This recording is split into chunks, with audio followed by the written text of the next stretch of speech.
بطوله تحت 19 سنه دي تعتبر من البطولات المهمه جدا، لان طبعا خلاص 19 سنه يعني كلها سنه، وفي بيلعبوا بقى بطوله العموم، وفي منهم كتير من المنتخب الاول في الفرق اللي بتلعب دلوقتي، لان احنا دايما بندعم من الفرق الصغيره عشان نعمل اجيال متتابعه. فالبطوله قويه جدا. الحمد لله منافسه قويه دلوقتي، بيلعب على المركز الاول والثاني نادي الزهور ونادي طلائع الجيش.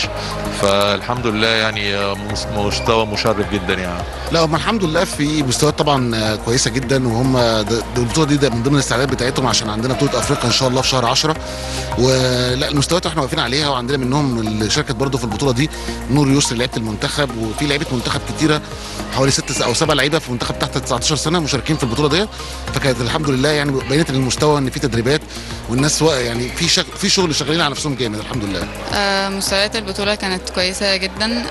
الفرقه الصراحه عملت اللي عليها. احنا اتمرنا كويس جدا قبل البطوله مع مدربنا كابتن كشكل وكابتن كريم، والنادي كان بيدعمنا على طول يعني. وان شاء الله نحاول ان احنا نعوض ونجيب اول في بطوله عموم. لا المنافسه فعلا السنه البطوله دي بالذات كانت لا يعني كانت احسن من المرات اللي فاتت بكتير.